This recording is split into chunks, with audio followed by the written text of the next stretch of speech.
Okay, welcome to the most recent budget workshop. This is budget workshop, what, number 4? Such as that, number 3? Workshop.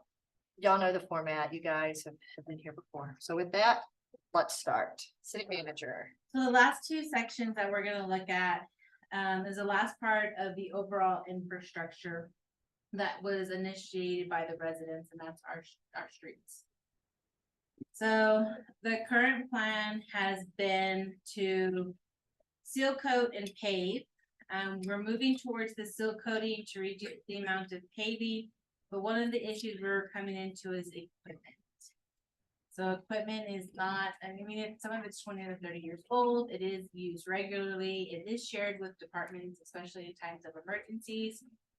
So that's one of the main things that I'd like us to kind of look at for this upcoming budget. One of the items that Eddie would like is he's willing to wait for more dump trucks, but he's in need of a loader. And so in order to continue with assisting that department, I have reached out to Government Capital. We've used them in the past. It's a loaning agency. We would go out for a loan and then we could run it into our debt, or we could run it into our operating budget. It would be a monthly payment for so many years based on what we borrowed. I have a meeting with the representative tomorrow. Like I said, we had used them in the past for the air conditioner units at the water/police department. So that's one aspect I'm looking at to be able to prepare something for this year's budget. Eddie does keep a running list of what we want to seal code and where we need to improve.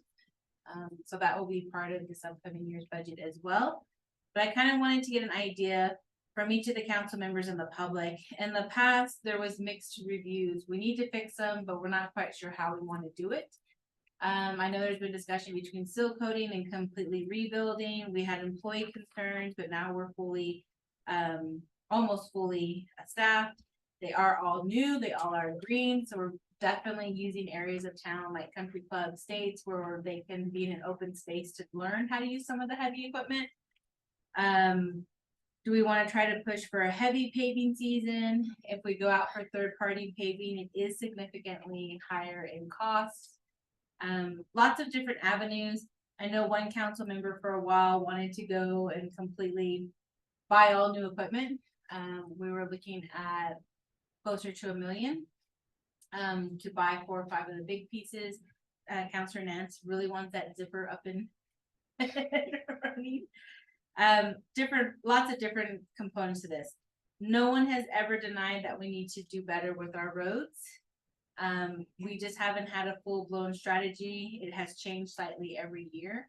So for this year, I kind of wanted to get a direction from the council. I know the street department would like to add an additional position or 2, and then of course the heavy equipment. So I'm actually going to change it up again, and I'm going to have the public start first. If they have any comments on our streets, strategies, ideas. You have to go to the podium, please. You know the routine.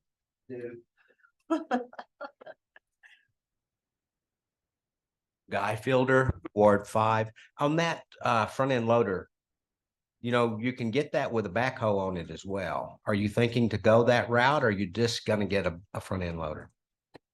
So what he has researched and provided information wise is just the loader. Have you priced the difference between a loader and a backhoe versus just a loader? So that department really doesn't utilize the backhoe, which is why he didn't even look into it. Okay, I know you said you needed one. Water. Well, okay, can they can't share? They can when it's available. So if they're doing paving and have a water leak, it's hard to share. But I have a note here to look into. They also have, just so the public and the council understands, they do have a backhoe that was bought for them under Mr. Lewis's tenure as city manager. That they use, he said, maybe a handful of times, and then it just sat there. So currently the transmission's out on it, but otherwise it works just fine. So we're looking that route as well, but they never really used it. Anyone else from the public? Well, then we will start.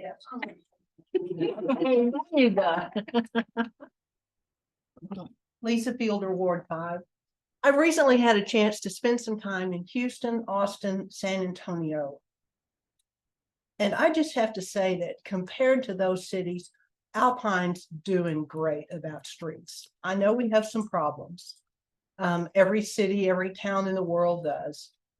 But I also know that Alpine works hard on that, and it really disturbs me when I see residents complaining about streets, because compared to some of the finest cities in Texas, we're doing great. So thank you for the job that you're doing already, and keep it up. Thank you. Thank you. Then Counselor Olivas. Why me first? You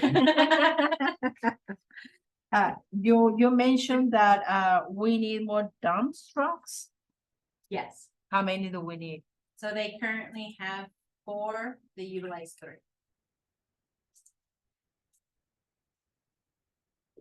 How much it will cost to get all those that we need? So we would have to further investigate it because it depends on the size and how much material they're looking at. Last time they looked at it, it was anywhere. I don't wanna misquote. I know the new loader is about 190,000. That it would be in the budget. So I'd like to, because we can move forward with that sooner than later, especially with some of the other departments. We could do a loan through government capitals, which we've done in the past.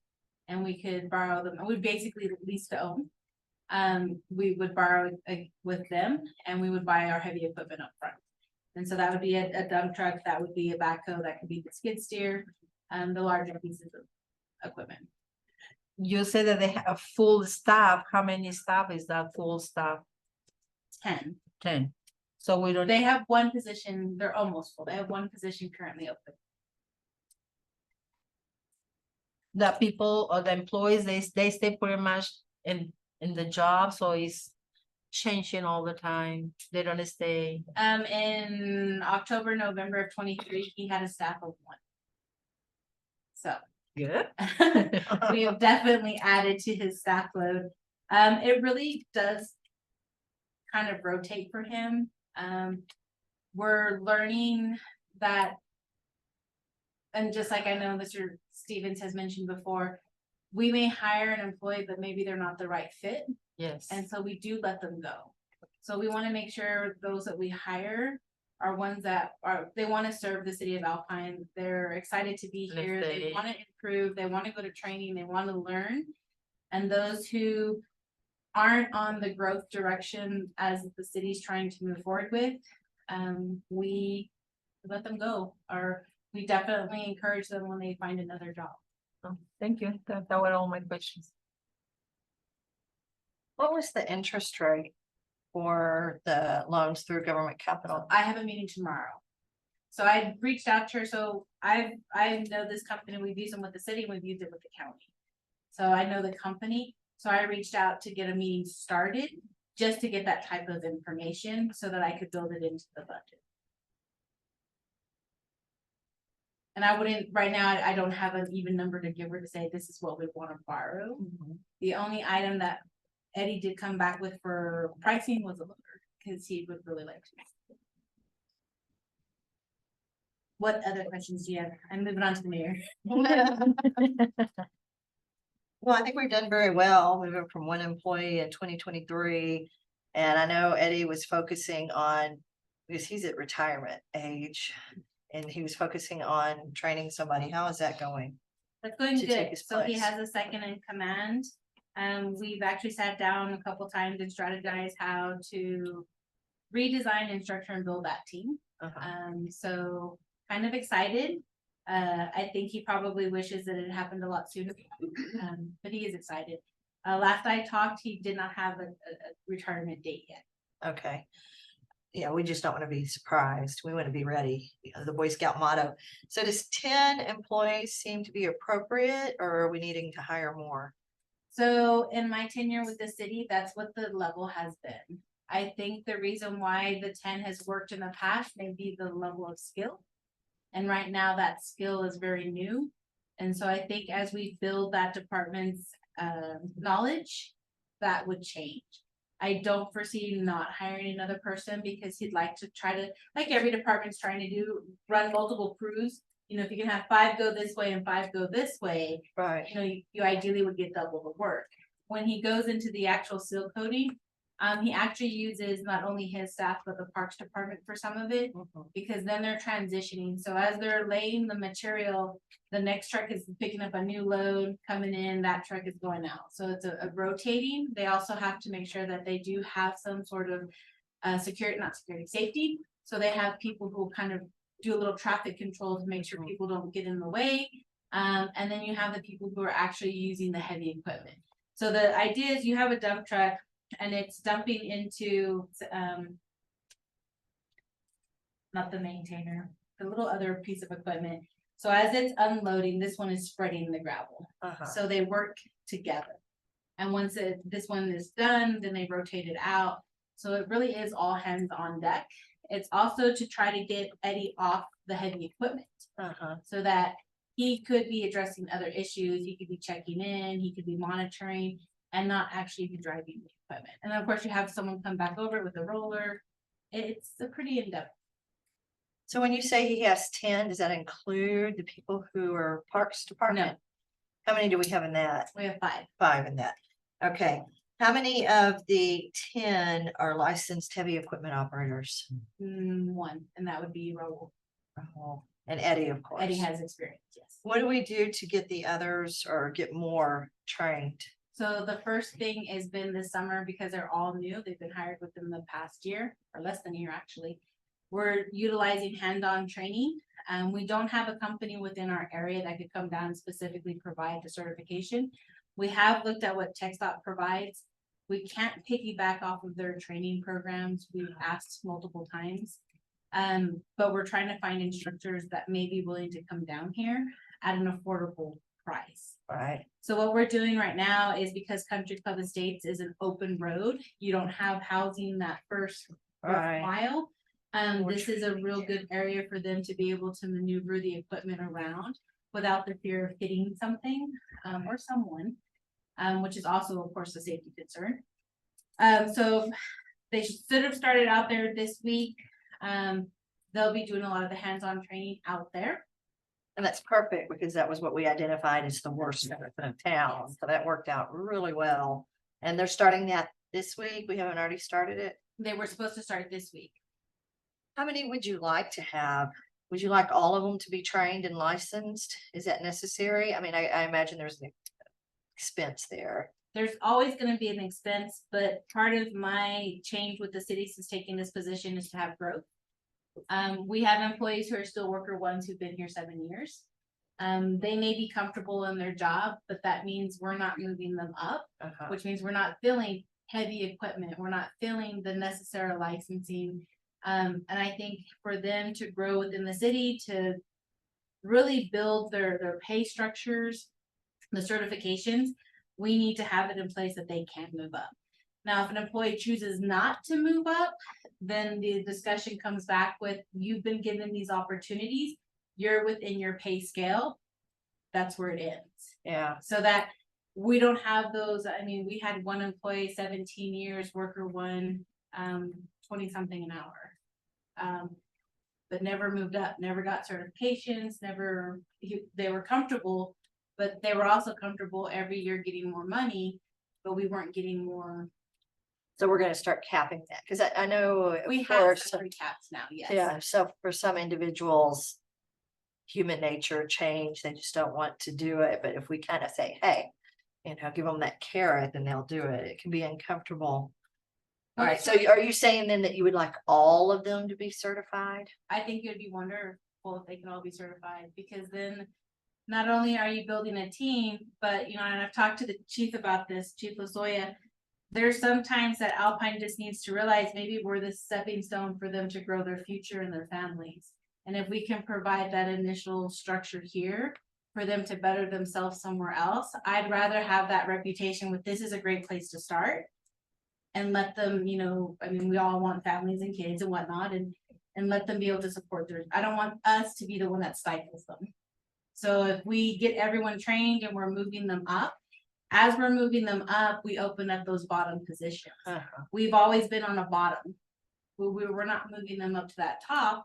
So as we're moving them up to the top, we're getting new employees, new generations coming in with, hey, I'm gonna get somewhere and this is where I'm gonna start. Okay, let's see, there was one. And other that's all question. departments, it's not just streets. Okay, okay, good. One more question, let me think, what was it? Okay, when we took the tour, the bus tour, and Eddie showed us the equipment, there was one, I think, that wasn't working. Did we get that fixed? So the hot patch Yes. machine, they are trying to still get it fixed, but it really isn't usable. It would become a backup piece of equipment.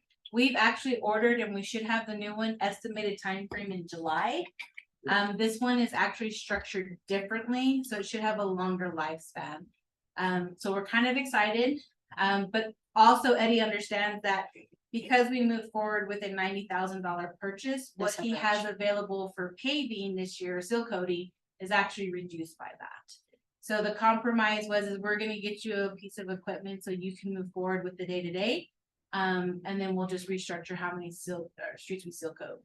But part of the training out in Country Club Estates is to be able to use a new piece of equipment like the hot patch. Okay, so I was gonna ask, so it was a $90,000 purchase. 89,868. So since we've reduced the amount of seal coating that he can do, how's that gonna affect the quality of the streets, potholes? It doesn't so the hot patch machine is really the best piece of equipment for hot. For potholes. potholes, so we'll be using that. So to- that's where they'll use it the most. Okay, The training is so that they're in an open environment Well, and right, not okay. having that traffic around them. The number of roads seal coating, the quality is not gonna change. because we can It's fix just- those Yeah, potholes. we're gonna reduce the number we do this year because we're training them on a new piece of equipment. So the seal coating will still be at the same standard we've had it at, but now we're adding in more efficient way of doing the hot patching. And that will help. So that will extend. So I know the biggest complaint people get, love the weather today, but when we get some good rain that comes in, all those it's been a long Potholes. week, guys. Potholes that have been patched tend to water out. I don't know and- about y'all, but I didn't get any rain. Oh, we got some, Oh, okay. Yeah. Well, I guess that my question wasn't worded properly. I was just thinking about people complaining about potholes. And when you said we were gonna reduce the amount of seal coating, does that mean that two we're gonna? different, two Two different line different items. things. Okay, good. So I just wanted to make sure we're not reducing the amount of potholes that we're trying to repair. 'Cause No, that's what you hear the biggest complaints about. we should and the company will come and do the training as well, and once those guys get a little bit of training under their belt, they should actually increase their repairs. Because they have a piece of equipment that actually moves faster and then lets them make the repairs instead of having to run back and forth to reload. Okay, so Good. All right. Well, I'll be quiet for a while. Maybe. Counselor Nan, On large equipment such as the hot patch and the loader.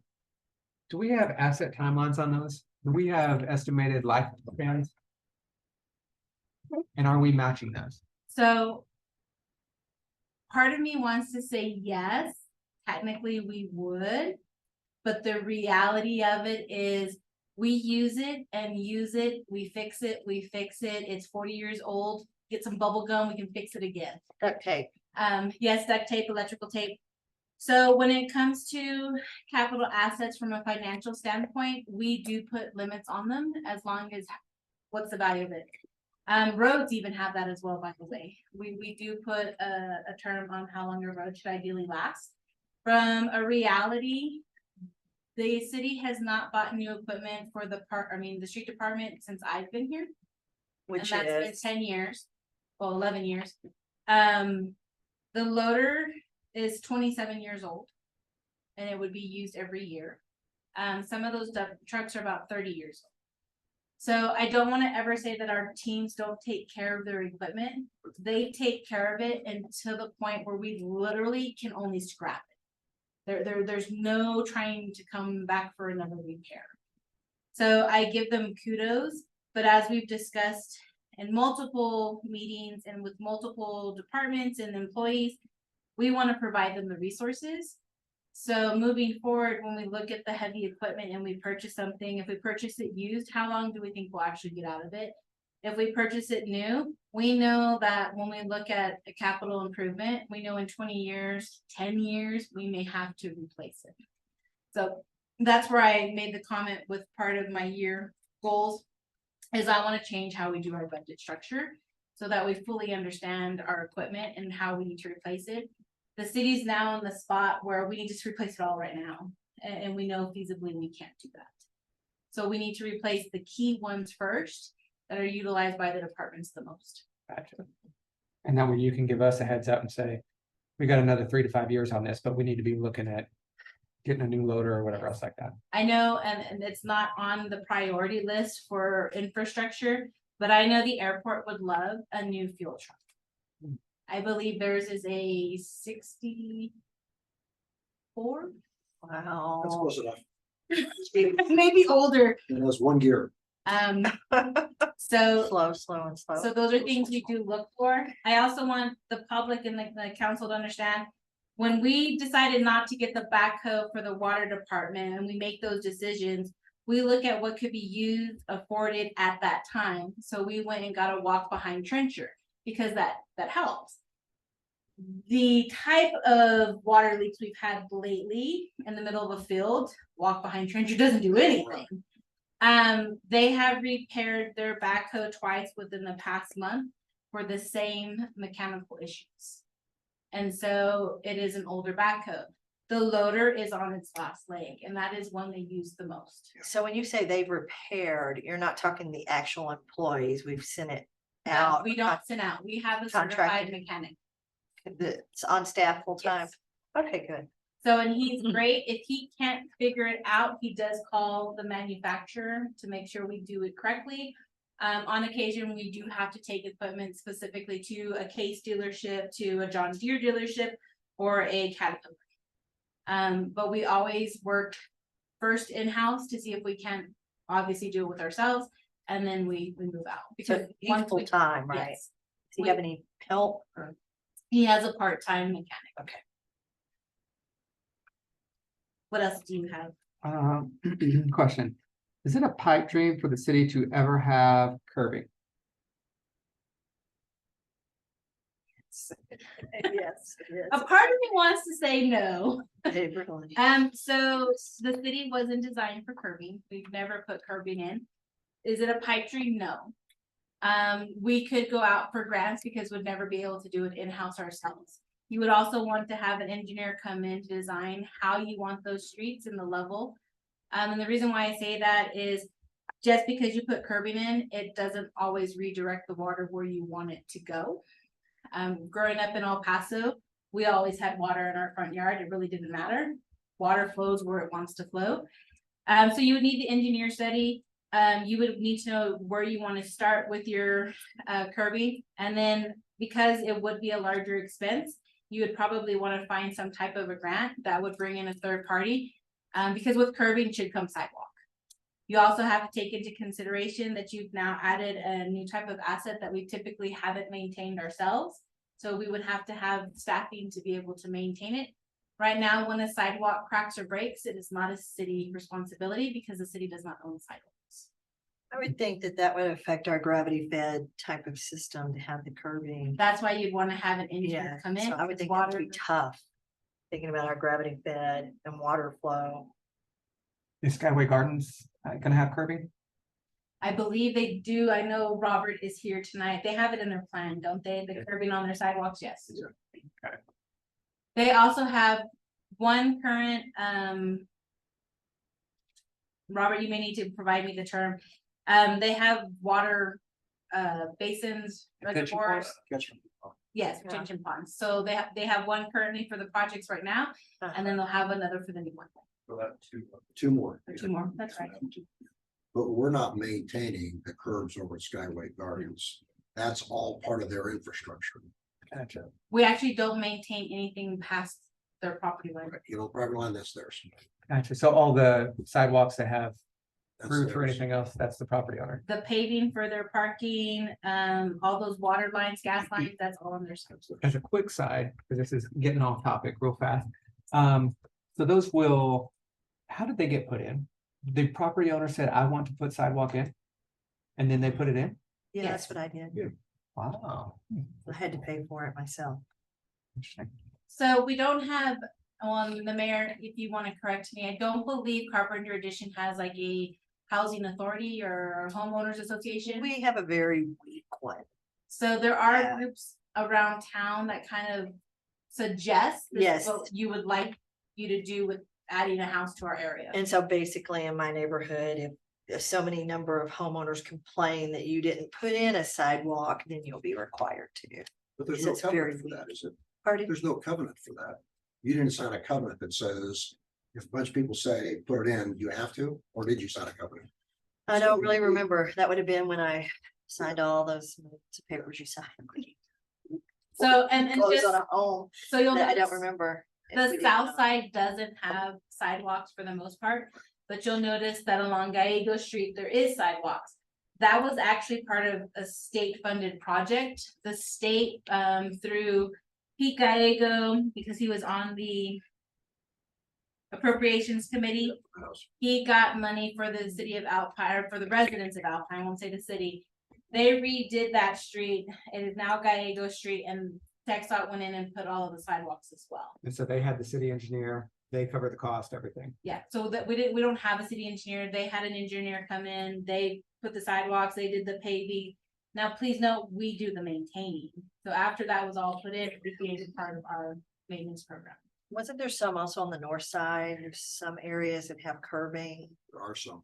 Yeah. So Carpenter Addition would be one. You have some around the Sol Ross area. Toronto Creek, which is another subdivision outside the city limits, also has hit and miss. Yeah, and Saul Ross Avenue has them, because that's the Yeah. property you and I were working on with the sidewalk and all that stuff. All I right. just got worked on. So it really is kind of a, And when they put sidewalk in, that doesn't necessarily mean they're putting drainage in, or do they always put the drainage in as well? Because I think that would be much more that complicated. does not meet. Yeah, we don't have drainage. And we also have to ensure they don't sidewalk over our water meters. Gotcha. Which happened at the high school, correct? Yes. Yes. And then when you gotta change a water line and all that stuff, sidewalks and curbs, Yeah. who pays? Yeah. So currently, when we come in, we do not pay for the big sidewalk. I like sidewalks. Yeah. Question for you generally. Over the last 10 years, what are the limiting factors in paving? This is something I think you and Mr. Stevens would know since y'all been around longest, but is it the resources, the tools, like the capital equipment, the people, the time? What is the limiting thing in the past over time that could be resolved to untie the knot? So in my history with the city of Alpine, what I've learned is when I started here, they had a very knowledgeable crew. They had a different director at the time. Eddie was the second in command. And then they had multiple experienced workers. None of them necessarily had the licensing, but they were all experienced. We didn't have to worry about who could operate a maintainer, who could run a dump truck, who could do, certain things. Over time, as people have retired, as people have gone on to better themselves and their families, we've brought in greener crew, a newer employee. What we've also noticed over the past 10 years is we cannot compete with the oil field. So there are several residents within Alpine who do live in Alpine, except for Monday through Friday when they go work the oil field. And they go up to Reeves County, even Fort Stockton has been able to take some of them away. It's a much higher paycheck, and they are willing to compromise the driving back and forth. And so they'll relocate or they'll stay here and try that way. What we've also noticed is the cost of material has increased significantly, which does make an impact. When we're looking at the budget, and I know Stevens will definitely probably speak to this, the city never really allocated much to paving. It was kind of, here's some money, do the best you can do. So we've tried to restructure that we need to put more money into paving because it does cost more. We've not replaced the equipment, so now that's coming up with, okay, we want them to seal coat, we want them to do potholes, but we don't have the equipment for them to fix. So it's really just kind of been a combination of all of it. I know when I came into the city, there was a financial crisis, and so Mhm. there was Big. basically Somebody. no money. I mean, we were afraid to not make payroll. It was pretty bad. So we've done a lot of improvements, but we've done them in pots. So we put 2 million in 1 year, utilizing a lot of the reserve. And we got as much as we could done at the time. Well, we don't have that 2 million again, to be able to move forward with that. So it really is a combination of poor planning for 40 years, changeover in staff and teams, the resources, material goes up, equipment's breaking, and then just not having that strong knowledge base. If we were to hire a worker 3, which we're going to hopefully get all of the job descriptions and names changed. Long story short, it's all of the above. If we could hire a worker 3, that would put some, relief on like Eddie and Raul, who are your 2 top, equipment operators. But we can't hire a worker 3 because 1, we don't have it in our budget, and 2, we don't have a good understanding of what we have classified as a job description in worker 3. Because I know heavy equipment operator, I think the forklift is heavy equipment. But Eddie will look at me and He'll say, laugh. that is Yeah. not heavy equipment. So as we go through this compensation study, that will really help us fine tune when we're applying or hiring someone, we know what we're asking. When is that due back?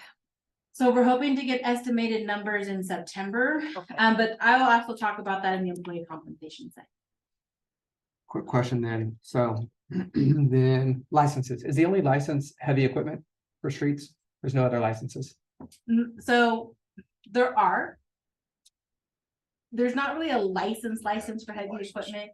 It's more a certificate of training. But we also, for the longest time, and Eddie's mad at me and I will take full blame for this. We also encourage people to get CDLs. Well, the state of Texas changed their CDL requirements. And whereas before we could do the training, take them to TxDOT, or the DPS office, they could, do their testing, get their license. Well, now they're required to do a minimum of a week-long training. The cost associated with the CDL now is significantly higher. Before it was, free. Now it's about $6,000. So Oh. is a CDL is not needed to operate the heavy equipment? Not right now, but if. So we were- why would we want a CDL? 1, it encourages growth, and if we move with a higher dump truck. Dump trucks. Okay, dump trucks, okay. Final question, and Megan, I'm not taking up all the time. I think Mr. Stevens talked about this too. When we look at the asset timeline of streets, if it was paved today and theoretically we're going to do a complete rebuild 20 or 30 years down the road. He had spoken, I think, that we have data on that of when the life cycle of when some of these were last paved. And if so, one interesting in my word, that East Quail Run Road, those roads that are extremely bad. So we're going to be doing a lot of seal coating and stuff this year. I don't think Quail is. It's that one over near Peachtree Circle that connects it back over kind of near Ted. And That it's- may not be ours. Oh, maybe county? Yeah. Okay, can we 'Cause fix it for them? Peachtree isn't our street. It's not our street, okay. Yeah, so that's the other understanding is what belongs to the city, what belongs to the county. We don't always want to pave each other's roads. But we did do a street study in 2018 that provided a list of every street that we are aware that we own. And then they rated the condition of it. And so that's kind of what we've been trying to work off of. Not very well, but we're trying to get back into it. So in 18, I think in 19 is when council actually approved it, was a street study on all of our streets. And I think Gio could probably send out that copy of that study. I think Mr. Stevens may have sent it out to us previously too. Yeah. But not the new council members, that's probably last year. Yeah. That is everything I had then, just, yeah, that's it, thank you. So the average life cycle of a street, I know it depends on traffic and what kind of traffic. Is 20 years? I was thinking 7, 28 years, 28. reseal at 7. 7's the Yeah, reseal. so if you rebuild it, you're gonna get a good 28 years out of it, so long as you're reassuming at 7. And the financial list For has average. it at 40 years. That's exactly it. Okay. So there's a generic across the board asset, time or not time, I mean, how long something should last? And they have it at 40. So when we Who's had, they, a previous? so it's the government accounting standards. Oh, oh, Yeah, no, we go with the higher. It's not whoever was working for the city. It's, hey, look, here's an official document. Let's go with this. We also do take into consideration location of roads. And we also take into consideration if it's a rebuild or if it's a seal coat. And we also take into consideration on the equipment if it's used. So when we buy a used piece of equipment, we definitely don't have that life average. right. Stevens, So, do I need to take a break? on that, whenever we want to take a break. No, now. no, no. Equipment. What I heard is front end loader, we need a new one. Chip seal spreader, dump trucks, and oil tanker. Those are our 4 major pieces of equipment used for putting roads down, correct? Yes. Okay, so you're gonna try and come back to us with, here's the recommendation for capital improvements based on the age of our vehicles and, and whatever we can afford in there. It sounds like the front end loader is the big item. Yes, and that's why I reached out to Government Capital, which Yep. is the loaning group. Yep. This isn't something that we have to take out to the public, just so the public understands. It would just be like a small bank loan. Yeah. But it would get us off the ground now. Yeah. Instead of having to wait to, Yeah. and they'll do packages. So as long as we can provide exactly what we're looking for, they can come back with some type of. And that front end loader gets used a lot for streets. It's also used for the water department when we gotta move a lot of stuff. You see, all seen the front end loader out there running around when they've been moving heavy elements of dirt, particularly the one we had to run 118. Oil tanker, okay? I will need to visit with him. He has not mentioned the oil tanker. I know that when you look at it, it looks Oh, it's really, like crap. yeah, it looks beat up and abused, but it's really not. I mean, It's it's just because it's an oil tank. Yeah, it's a oil tanker. So big It's not gonna burners be pretty. underneath, heats it up. That's important. Okay, and a hot box coming in. So equipment that's helpful. I presume we're still locked in on our chip seal coat strategy, no hot mix, correct? So that's what we've talked about the past year, Yep. and that's what I've moved forward with. I know Eddie would really like to bring someone in third party, Yeah, just- but would have to have that bucket of money to get that done. So I think to help him, if we were to get the equipment, it would, it kind of energizes people. Yeah. They hate it when I say toy, but it's a new thing. It's like when I get a new computer, it's like, exciting. Getting them the equipment and the resources. And then they've been going to more training. They just went to a couple classes in Fort Stockton. I think they're young, they're definitely eager. I think it will help. So I think we can relax on having to do the third party rebuild and we can move forward with this. Great. Darren asked a great question. And my experience is people. When will you feel comfortable that you can come back to council and say, not only do we have people properly trained, but they're gonna stick around? Because that's, in my mind, that's the biggest challenge Alpine's had. The rotating, people coming in, leaving. So I'd like to have that conversation under the employee section. Okay. Because just so everyone is aware, on the employee section, it has compensation, retention and succession. Okay, that's fine. That's okay, but to me, that's one of your big items in all departments. My sense is water treatment plant, that's settled out a lot. You're working the streets crew, and that's getting them trained will be important. The other thing we talked about, as you recall, we said no curbs, because we couldn't afford it. It's about 30,000 a block to do a curb. And we kind of went through the numbers and said it's about 90,000 to do a full block with chip seal coat.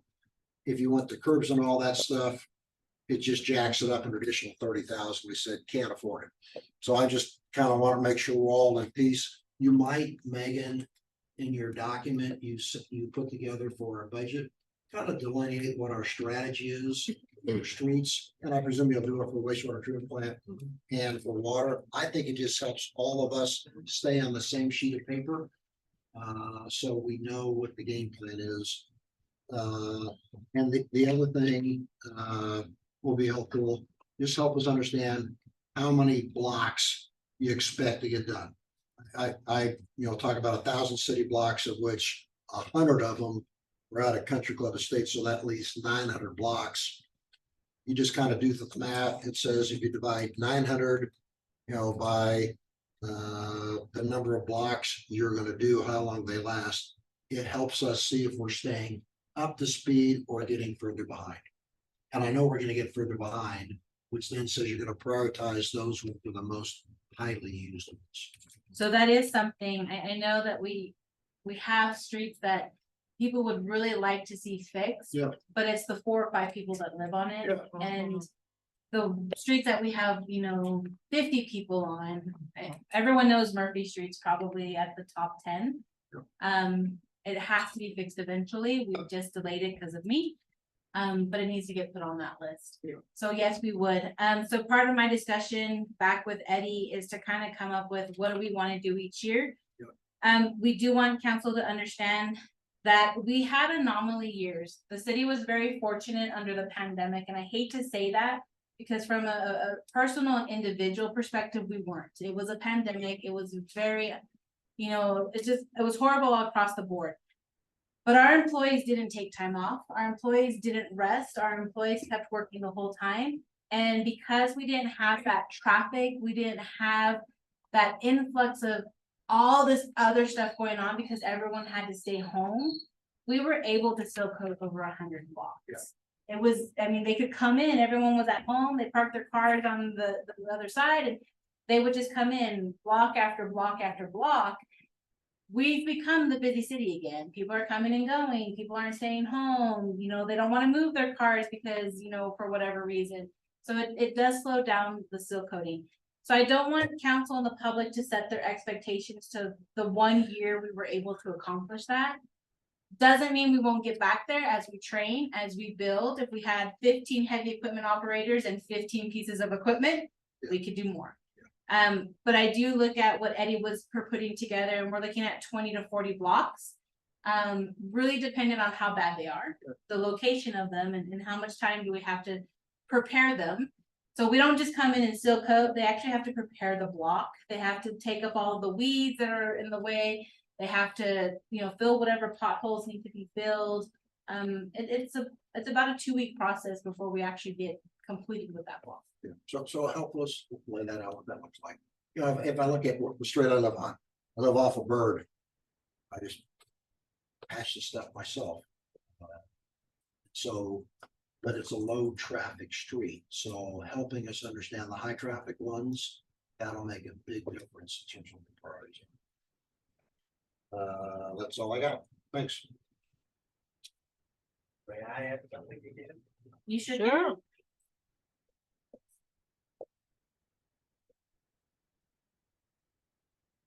Guy Fielder, Ward 5. Darren, to your question about usable life, big heavy equipment, and then I'm going to use examples like a bulldozer or a grader. They are actually operated based on operating hours. Okay, your scheduled maintenance is based on operating hours. Let's say your useful life is 200,000 hours. But if you use it every day, you may get 7 or 8 years out of it. If you use it once a week, you'll get 4 or 5 times as many years out of it. So with our utilization rates, I suspect our life expectancy of our equipment is probably not typical. According to the IRS tax codes, it's a 15 to 17 year depreciable asset, but I don't think we're going to get it. Vehicles. I just happened to talk with Chief Lasoya on the way in, and he said they're fixing to have a vehicle auction of impounded and abandoned vehicles. I asked him if there was anything there that I didn't have to tow away, and he said there's a couple of trucks that are in pretty good shape. Have y'all thought about moving one of those trucks over to the airport? Can you do that? We can. And I've talked with Abel, we've done it before. We would prefer to move a city-owned vehicle over there. But he's than gonna an auction it abandoned. off.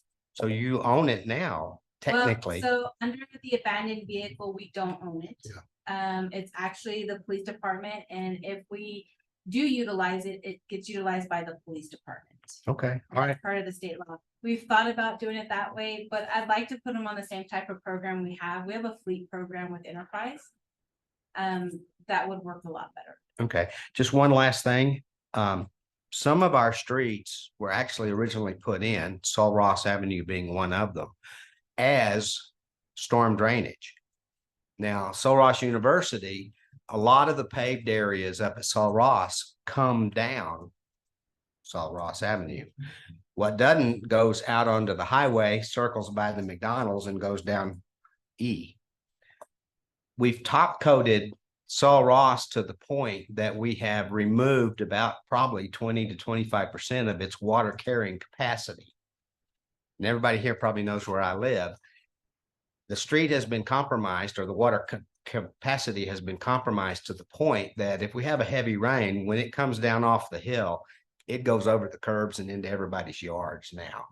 And you can look where the street runs into the curb, and there's 2.5 to 3 inches of pavement there now that's just been built up over time. And obviously that has displaced the street's capacity to carry water. That was my other stuff. Thanks.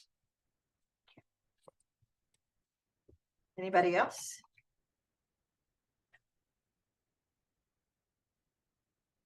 So the last section, and I honestly don't think this will take as long, because primarily what we've done, and I'm very grateful to council for allowing the city to move forward with a compensation classification study. It did take some time to figure out how we wanted to move forward with that, the direction, how did I go out for an RFP, what we're looking for, what did we want the end product to be. After several months of research and putting something together, we went out for the RFP, and the city did approve Evergreen as our consultant. And looking at the budget and the time frame, we're looking at a minimum of mid-September to really get an understanding of implementation and an estimated kind of year 1, year 2. In order to keep the budget moving, I'm going to include a roughly 11% increase across the board in all departments. The reason why I chose 11% is, one, it allows for the 1350 to 15. So if every employee was at 1350 and we're moving them all up to 15, that's roughly 11%. So we're looking at 11%. When talking with Mark with Evergreen, he was impressed that I actually was forward thinking by including something in the budget to allow year 1 implementation, even if we didn't implement it October 1st. He doesn't foresee, based on some of the conversation we recently had, until he actually has the data, he thinks the 11% is a comfortable, but we probably won't need it for year 1. When looking at the compression rate, obviously it's not going to be 11%. It's going to fluctuate between employees. And there may be employees who don't receive any type of compression because they are at the higher end. We do expect that with several of our employees, which is why it was hard for me to look at compression, because we had those who didn't fit the model. And so they become the anomaly, and it makes it hard to adjust. So that will be included in the compensation study, and the 11% will be included in the budget. We also are looking at, or what I've requested is a multi-year implementation plan. So that doesn't mean year 1, we spend $2 million to get everyone where they need to be. It means that we look at it from what do we need to do now to get where we want employees to be at the lower levels. The first consideration for the first year will be for the employees who are currently below $15 an hour.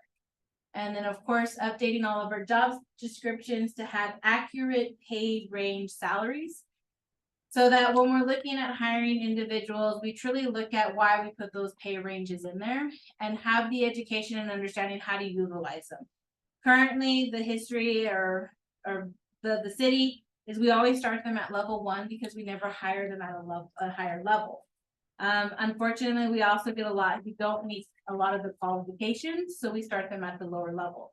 The second year will address those further above we are looking at those who probably aren't within that first $15 range and are, you know, the lower level of the compression. Those would get implemented in the second year. What council needs to understand when we're looking at the compensation and employee salaries is this is not going to be the same as we have done it with every other year. Every other year, we've included a cost of living, which is a rate that is applied to every employee across the board. I don't foresee including a cost of living in this year because we're trying to adjust their salaries not only to a competitive market, but also to a better plan for the city. So when we are looking at the compensation for the employees, it's going to be a hard conversation, and I know our employees will be disappointed that at the beginning of October, their paychecks won't show that increase or decrease, whatever direction it goes, until we get the final implementation of the compensation plan. I know that we also include a merit raise. This year, I pushed for a 5% merit raise across the board. Every employee has the opportunity to grow within the city, and I don't want any employee to think they don't, but we also set growth plans with them to be able to move up. So employees who don't meet their growth plans don't get their merit raises. The whole idea is for there to be the balance of accountability, what we provide, what they provide. So the hard conversation when compensation is until we have the implementation plan that council does approve, we will include the funds within the budget. This will make the employment a top-heavy budget for every department, but I wanted council to understand. The second item is retention. The one thing that everyone has talked about is how do we retain employees? 90% of the feedback from people is the culture of the city, not the pay. The pay is important, but one thing when I look at retention and I look at our city and how it has changed in the past couple years is the culture. I'm not gonna sugarcoat it and I'm not gonna try to make it fancy, but the culture of the city was very hard. It was very hard for employees to come to work. No one knew day or night what was going on or what was happening. You didn't see the camaraderie that you see now. We've implemented a lot of things within the city, not just from a compensation standpoint, but from an appreciation standpoint. So we've increased our appreciation to try to keep employees to stay here because we want them to stay here. The other side of retention is to make sure that we advertise and communicate with all of our employees the benefits of working for the city. I am not aware of any other entity within our area that pays 50% of an employee's dependent health insurance coverage. We pay 50% of our employees' dependent. This isn't theirs. This is their family, their children, or their spouse. Is health insurance. We pay 100% of an employee's health insurance, dental, and vision. When we look at retention, we just want to remind them of all those added benefits. We also look at retention as a growth. How do we keep them? We kept them stagnant. It was hard for employees to grow within the city. I know, I was an employee, Gio was an employee. We've both been in that position trying to wonder how do we keep moving? Growth isn't just compensation. Growth isn't also just a title. Growth is knowing that every day I come in, I'm gonna learn something new or I'm gonna move up. So when we look at retention, it's advertising the best the city has to offer. Part of the retention plan that I'm trying to develop is to include all of these items. To make sure that when we hire someone, they understand this is the benefit for working. The one last piece of retention that I've noticed that a lot of cities focus on that the city of Alpine does not is our values. What does the city of Alpine truly look for when we hire someone? A few months ago, I asked all of our employees to write down one value they felt that they thought the city should have. One value that they felt was the strongest to work here. As a result of that, we had 5 top values come back. And I think it's important that we start marketing and we push our employees and our council and our residents to understand that our employees are looking for accountability. They're looking for ethics. They're looking for communication. They're looking for respect, and they're looking for honesty. This came directly from the employees. This wasn't a council decision. This wasn't an administration decision. This was our employees. I didn't read them off in the order in which they can spell, but they spell reach. So our employees are trying to reach for greater. So that's what I look for in retention. As far as succession, this is where we need to make sure our directors are trained and understand we want employees to move up. We want to hire within because we struggle to hire outside. Currently, we have to bring in outside help because we don't have the qualified staff within our own teams, which hopefully over the next several years will change. And all of us will one day retire and someone will just automatically be able to step in. That's what I have for the employees.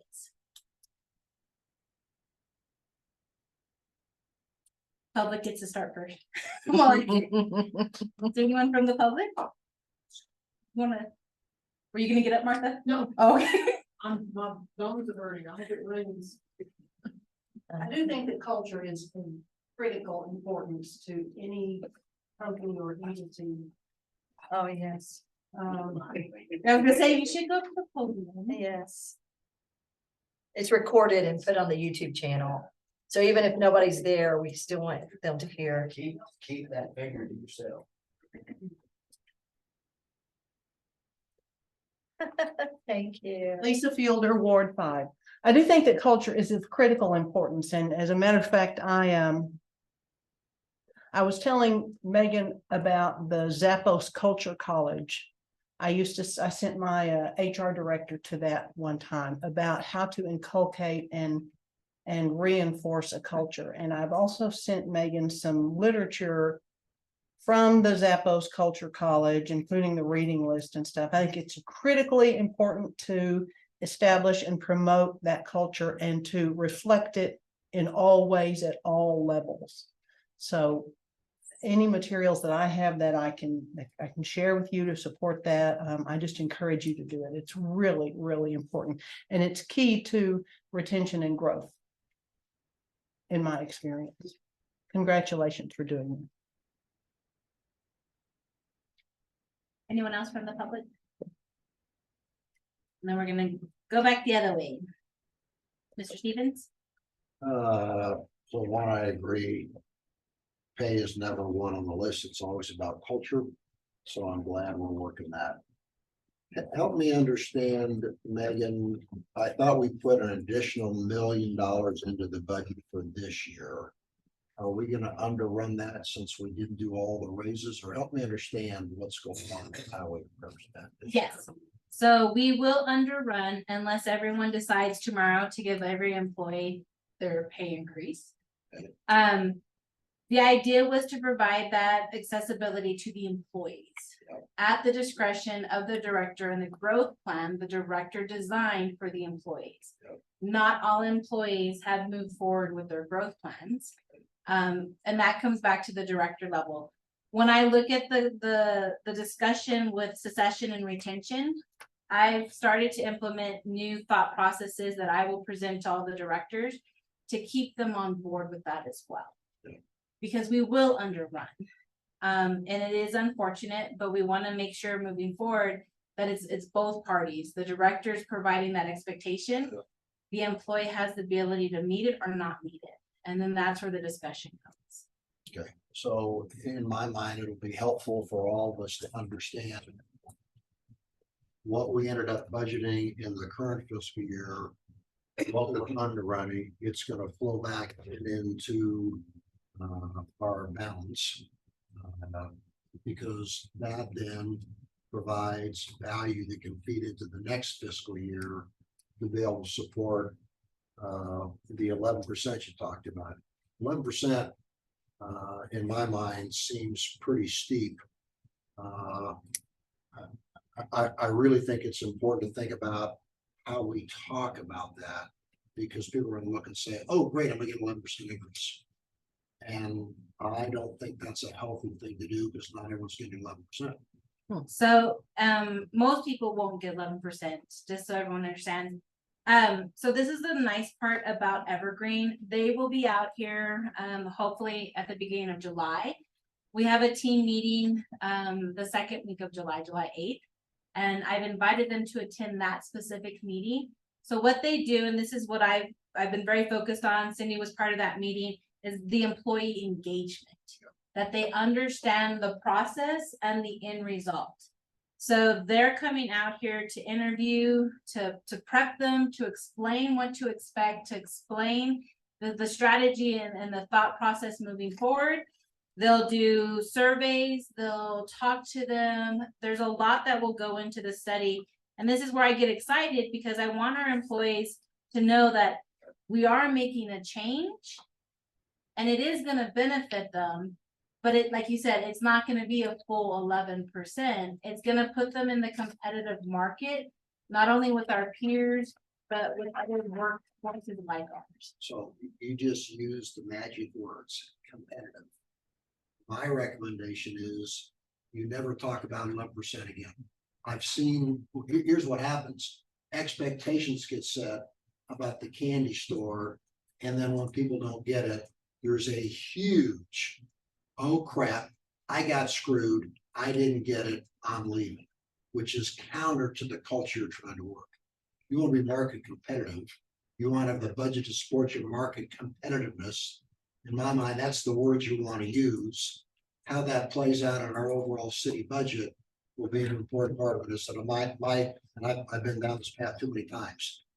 I just think you want to talk about the market competitiveness, what we're trying to do, the culture, we're engaging employees. They're going to get to see it. And one of the best ways employees react, in my experience, has been when you say, here's the sheet for a worker, whatever, in your field.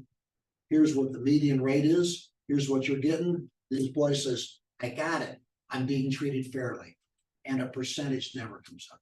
So that would be my strong put to you, because retention, in my view, is the biggest challenge we have. We got to keep employees. We got to put them down. And we've definitely changed the terminology, but I also want the public and the council to know the 11% isn't on top of what we currently have budgeted. It will be what we currently are paying. Yeah, that's why I never used the 11%. People were funny about numbers. You know, all of us. So let's say I'm the manager, okay? Or Megan's our manager, and she says, Rick, we have an 11% raise. You're getting 5%. Rick, you ought to feel really good about that. Okay?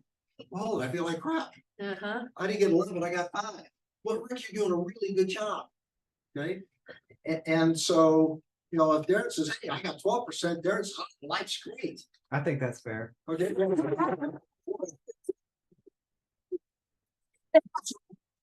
It's I knew I did it. it's just so important. Again, we talk about pay, it's never number one. Taking care of employees. Employees will feel taken care of when and ask questions. I'm part of the process, and I'm paid regularly. How employees feel. I can't emphasize that enough. It's just so good. Anyway, that was my piece. I'll be quiet. Very good points. Darren? All in the presentation. It is. Couple things, I got 5 things I was gonna go through here. Culture. One thing I think on culture is the, you know, as council, we can ask how we support the employees as well. I think that is part of our job, is to support the employees and create that culture. I think that is important.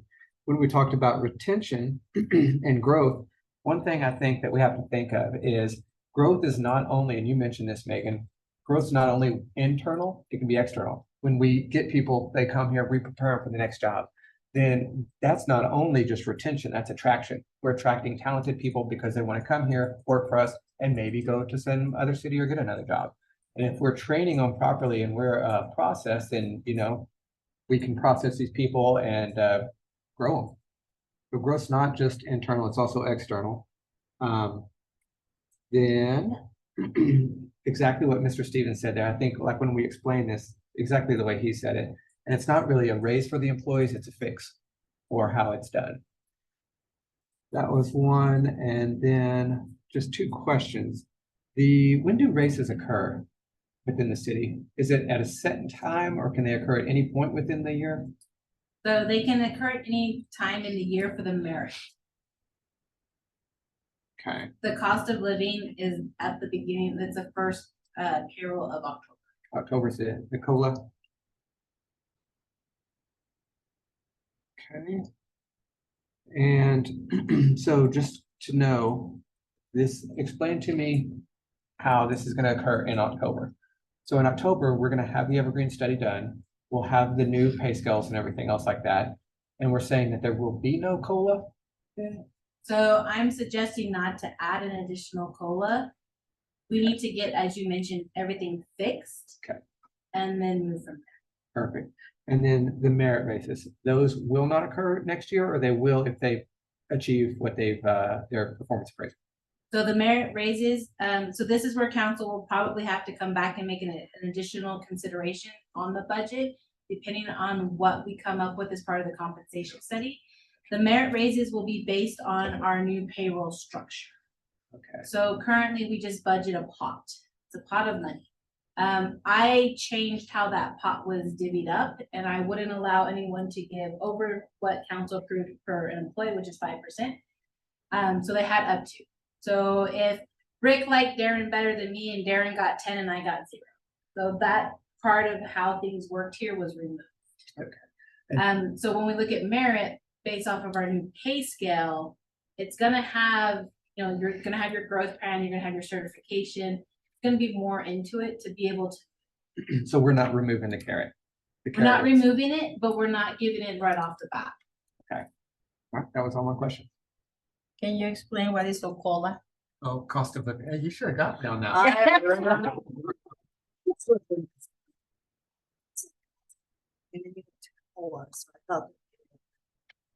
Cost of living. Remember the new one, okay? Yeah, no, that's what I was thinking, but but you So- had said cost of You living. didn't and then purpose you that. went- Yeah, then you went to COLA. So in our employee handbook, there's really only 2 ways to get a raise. The cost of living, which is set by council, and then merit. Both are ideally set by council. The COLA isn't really negotiable. If council says we're gonna give everyone a 1%, 2%, 3%, then that's what we apply.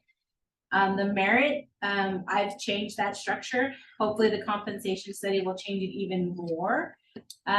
Is really at the discretion of the director. So how does I know that some of the directors, I think the goal is to have all of them, are doing Rodilio's leadership course. How is that figuring into this as far as budget? As far as, Like, whatever his cost is, where is that? Is that in this? part his of the- costs won't be in this upcoming budget because he's moving from Alpha. Oh, when does he leave? Technically has left. He is moving to Round Rock. He took another job because his position here was no longer grant funded. So how many directors did we have complete that leadership program?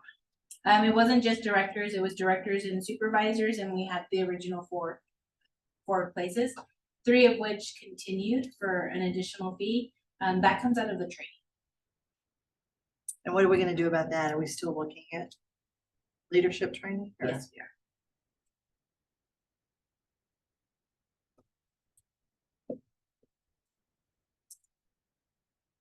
Counselor Olivas, did you have any other questions? Yes, they must answer all down, but what she was talking about training, do they get some motivational training like leadership that they said, okay, if I work, I achieve these goals and then I get these rewards. It's like Mr. Stevens was saying that they get free the 11% or the 15%.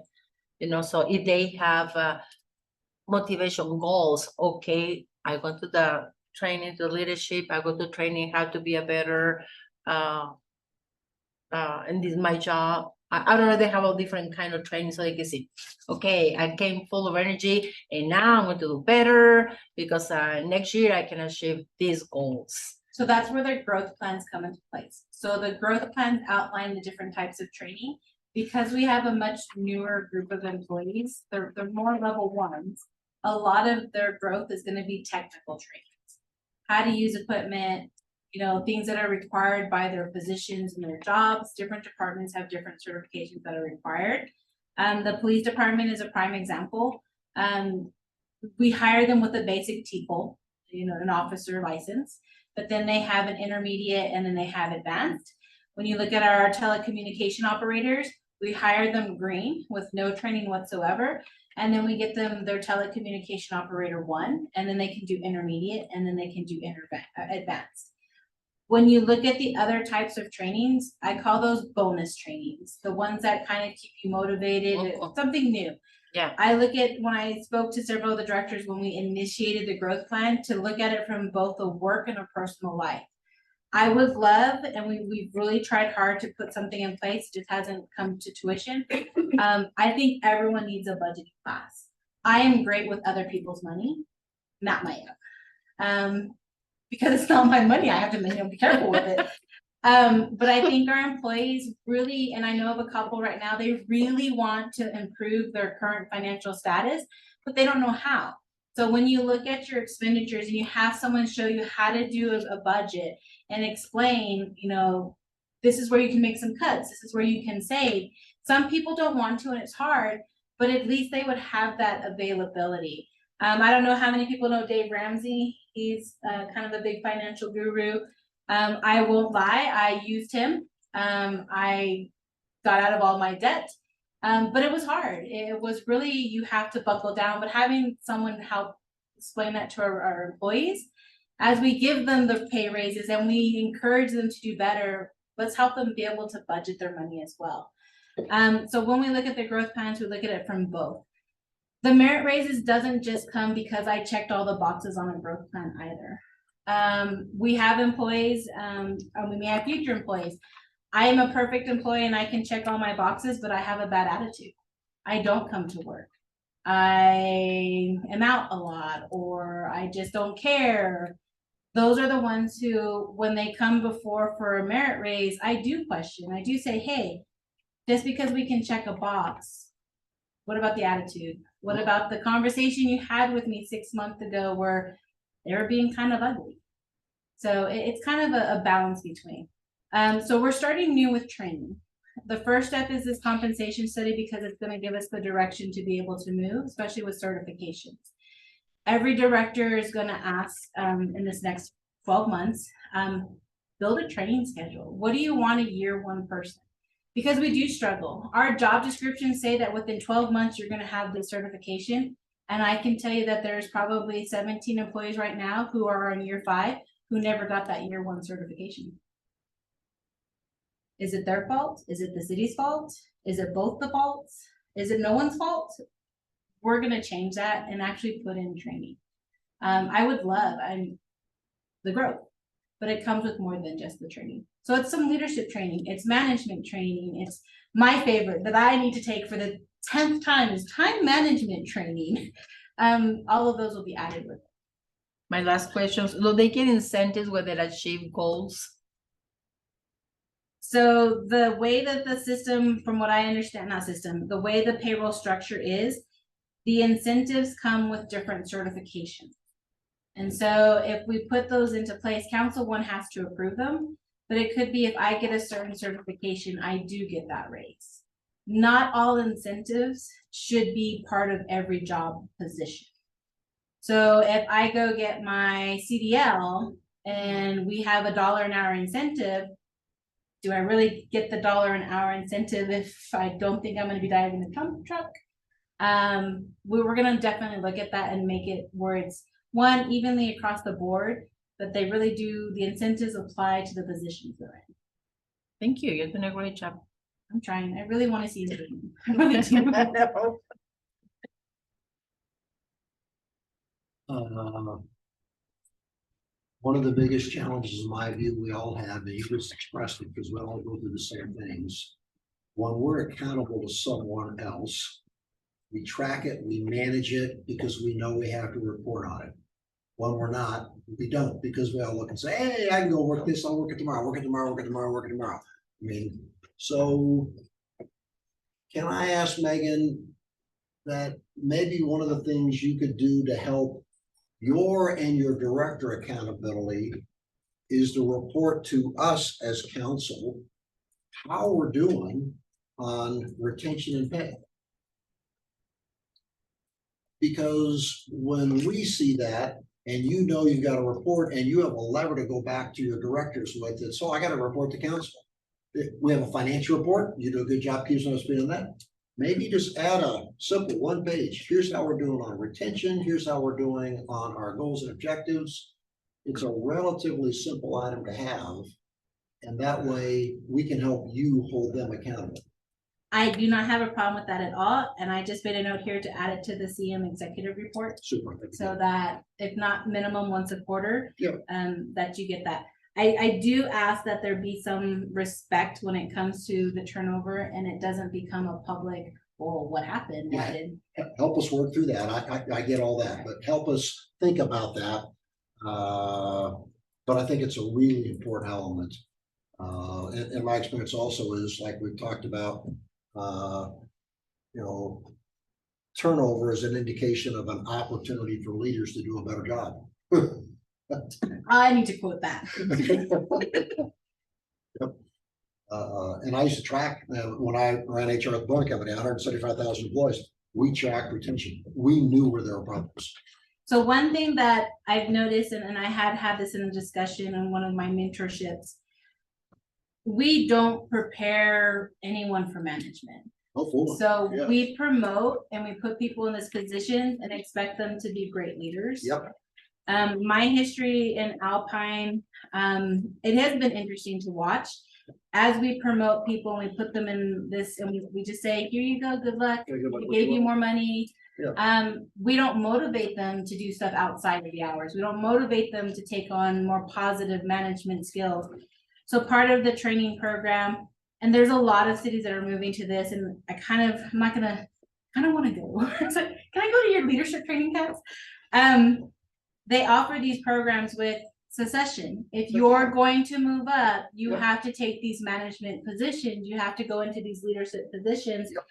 And historically, we haven't done that. Not any one person's fault. It just wasn't something at the time that anyone thought was important. I do feel it's important as I got put in this position, because I want to make sure that if anyone who comes in after me is prepared for it just as much as I was. And so I want people to move up. I know Gio would love to move up into an assistant position, but we want to make sure Gio's prepared for it. And it's not, we're going to give you this title, and when something goes south, good luck. So I agree with you. Definitely giving you guys more information, just the respect that it doesn't become an HR nightmare. But designing the training is going to be important. Which Is means that in regards to, I had to step out, is that in regards to leadership training? Is that what you're It's talking about? leadership To and- continue that? and retention and succession. Good. Yeah, I asked you to give us a report on a regular basis, so we, holding her accountable, helps her hold her directors accountable. It's a tool, and when there's accountability, we track it. And it's not a weapon, it's about, here are the facts of what's going on. Right. So you were recommending Yes, leadership training to well, continue it. even though leadership we're training, but dealing- also we get up to speed in terms of what's going on from a people standpoint. People are our number one asset. Yeah. And we talk about dollars a lot, we talk about roads a lot, we talk about water a lot, we don't talk about people. We need to talk about people. When we talk about people, then people are gonna say, okay, they really care about us. Yeah, we need to appreciate them. They can feel appreciated. That one, because we have an appreciation lunch for employees or something special just for the employees once a year. Actually, And we just did the I was gonna say, actually, I'm barbecue, kind of excited. So brisket. 2 years ago, I started an annual employee award banquet. We recognize every employee for their years of service, whether they've been there one day or they've been there 43 years. We have a city manager employee of the year award. We have director choice awards. It's all catered. We do swag, a city swag item. This past year, Counselor Stevens was nice enough to let us use his discretionary money for it. The community has greatly stepped up and they do our door prizes. That's in January. And then in May, we do the National Public Service Week. So that's a big deal. The last day of the week is our very friendly Competition. cooking competition. So this past May, we did brisket. APD won. Alpine Police Department did win. The briskets were donated, but it was, and this is what people saw, and some of the negative feedback is, all the employees are out there not working. They were working because this was the perfect team building opportunity. They had to work as a team, not only within their own department, but with each other, because when we had a little bit of storm come through, which seems to be the norm, they all worked together. They were not only excited, it was competitive. There's a lot of talking, but it was Yeah. just nice to see Smack them talk. work together. During the summer, the employees receive different benefits throughout this whole summer. We've done gift certificates to Skeltons. We've done, we do pool passes for the employees. We've done luncheons, we've done popsicles, we do different things throughout the summer. And then every National Recognition Week is put on the agenda for proclamation so that we recognize all the departments for all of the different things. So this started 2 years ago. Great feedback, great attendance. It's really fun to watch them. We have some traditions we've implemented with them, so it is really exciting, but we do definitely appreciate them. That's good. Yeah, I think I Catherine before, that appreciation, not only to the employees, but also for all the board members who they volunteer. Having something like that, for, plus Zoning planning and and, parks. all those who they donate the time, they don't get paid and do something similar for them to appreciate their time and serving to the community. And then unique gift certificates for haircuts. I give you as many as you want. Actually, That's a great I was idea. gonna say, we will take you up on that. Boards, because they do spend a lot of time. Yeah. And then they come to the meeting. So no, we really have tried to change that side of the culture and to make them feel appreciated. And then I do handwritten birthday cards every month to all the employees. That's kind of like my feel good for, Thank you for the information. Remember, I'm new, so sometimes I ask questions, do you already know? But I don't know. Yeah. Well, and I think we have a lot of what goes on internally. And we're trying to get it, off the list, move forward, get it done. And so as I continue to improve my weekly updates, thank you, you'll get more information. Well, Mayor, did you have any more? I know you talked kind of, No, yeah. I took notes, I was like, Yeah, I was just wondering about the leadership and how that was going, and I see the emails from Rodelio, and he's met with certain employees, and now that he's leaving, I'm just wondering, are we gonna continue that? Because it kind of ties in to what y'all were talking about when I came back in, as far as moving them up and saying good luck. Well, they should have this leadership training so that they are ready to be a good leader. Plan with him gone, what are your thoughts? there's other organizations out there that can do some of that training online. I think it's just as effective. I think so. Bringing people I know you in, do something too. I do them all online. Yeah, because you're wanting to grow your leadership capabilities. And that's where I also want council to understand, it can't be a one-sided. It has to be a partnership between the employees and the city. I mean, the city can provide opportunities, but the employee should also seek opportunities. But no, there's different online, I've looked at other cities, they develop within their own. It is a cost. Bringing someone here would be a little bit harder, but there are residents within our own community that I've spoken with that have ideas and suggestions as well. And they're just So- as certified as Rodelio was. No, No. What's the comparison between his cost and maybe having them do it online? about $1,000 each, Less or more? less. Less.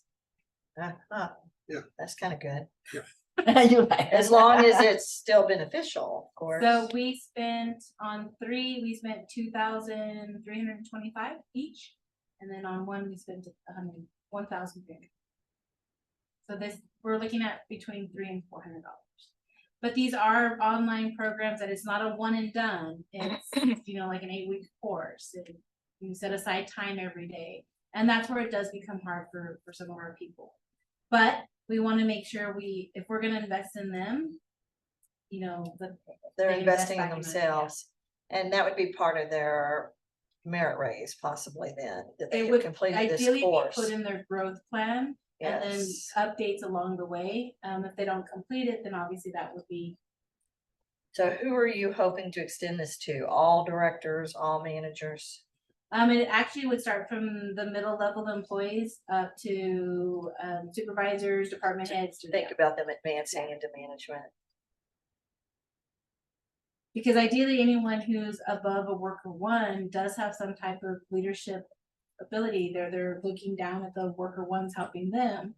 So we want to make sure they're on the same. I'm good. You could grow up, and become mayor. Right. You could. So that is actually the last of it. Those are the big priorities for the city. And that's the direction. You have more? No, I need to go to the bathroom. Come on up.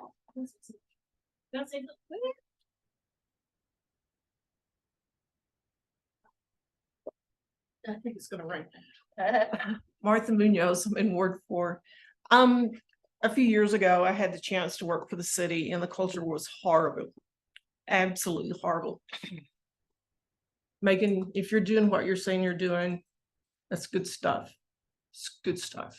I'm glad to see the change. But I'm not with the city anymore, so I don't hear I'm not inside anymore.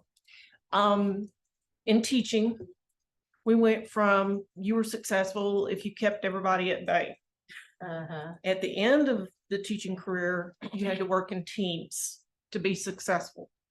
And I could see where if y'all could get a team situation set up, like the brisket thing going, where you could problem solve and let the teams tell you what they would like to see as incentives, I think you'll have a buy-in and I think you'll have a lot more success. I did a little bit of math back there. If you do a 5% merit pay, that's 1 day a month. As a taxpayer, if somebody wants to cash in their 5% merit pay for 1 day a month, to spend however they want to as pay, I wouldn't have a problem with it as a taxpayer. That's a great But idea. y'all too. might want to survey and talk to your employees about, is there something that they would be willing to trade for the 5% merit pay? And some might want that time off. I mean, that's a very. It would be really great during football season.